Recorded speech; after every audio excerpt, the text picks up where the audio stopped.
Alasan Hadi Siswanto yang tembak mati warga di Banyuasin, panik lihat korban bawa obeng.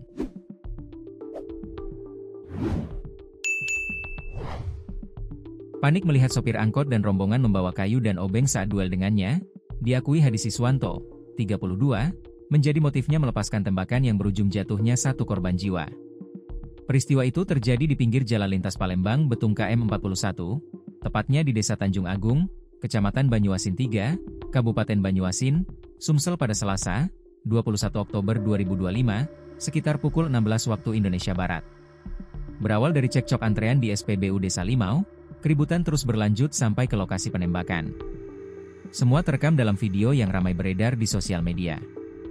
Selain Hadi yang sudah menembak Oberta Parjiman alias Obi, 35, warga Tanjung Agung hingga tewas, polisi juga menetapkan 2 tersangka lain.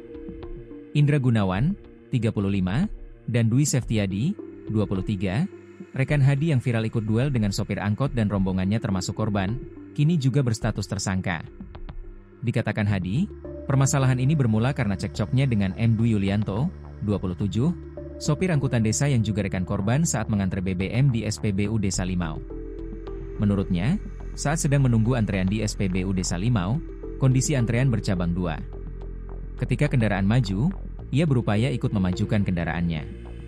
Saat maju, pertama saya dilarang dan malah menyuruh mobil angkot yang maju.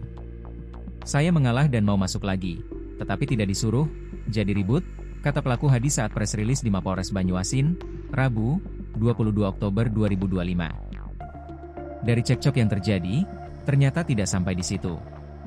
Lantaran kesal dengan korban Dwi, membuat pelaku mengejar korban hingga di Desa Tanjung Agung. Saat bertemu, menurut pelaku mereka sudah ditunggu 3 orang. Saat itu, Hadi sempat panik saat melihat ada yang membawa kayu dan ada yang membawa obeng. Sempat terjadi keributan dan merasa kalah tenaga, sehingga Hadi mengaku mengambil senpi yang disimpannya di dalam mobil. Ia langsung melepaskan tembakan ke arah Oberta dan Dwi dan langsung kabur meninggalkan korban usai menembak. Pengusaha pemilik penginapan OYO yang berada di Kecamatan Banyuasin 3 Kabupaten Banyuasin ini mengaku, senpi itu didapat dari temannya. Sudah 4 tahun lebih didapat dari kawan, ujarnya.